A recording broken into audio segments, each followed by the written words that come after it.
যে কথায় আছে না, অভাগা যেদিকে যায় সাগর সেদিকে শুকিয়ে যায়।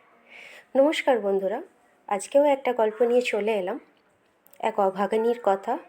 ভালো লাগলে নিশ্চয়ই কমেন্টে জানাবেন। আমি বারবার ফোনে মেসেজ দিতাম বলে তুমি আমাকে একসময় বলতে, এত পাগল হওয়া ভালো নয়। দেখো আজ আমি কত বদলে গেছি, আর তোমাকে ফোন দিই না, মেসেজও দিই না।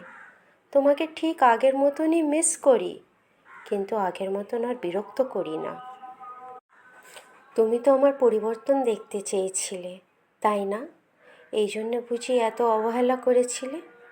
দেখো আজ আমি অনেক বদলে গেছি, অনেক চুপ হয়ে গেছি।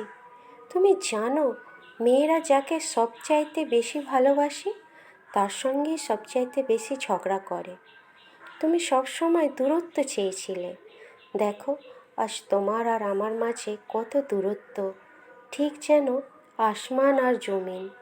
আমি জানি আমি ক্ষমার অযোগ্য, কারণ আমি তোমাকে কখনো ভালো রাখতে পারিনি। আমার ভাগ্য এতটাই খারাপ যে যেটা আমি মন থেকে চাই সেটা আমি কখনোই পাই না। ওই যে কথায় আছে না, অভাগা যেদিকে যায় সাগর সেদিকে শুকিয়ে যায়। ভাগ্যে যে জিনিস থাকে না সেটা নাকি সাধ্যের মধ্যে থাকলেও পাওয়া যায় না। হয়তো আমার ভাগ্যটাই খারাপ,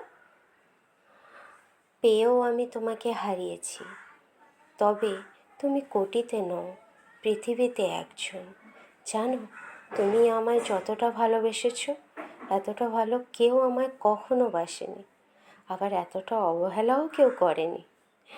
জানো, তোমার ওপর আমার অনেক অভিমান জমে গেছে, যে অভিমান আমার ভাঙেও না, আর তোমার কাছে ছুটে যেতেও পারি না।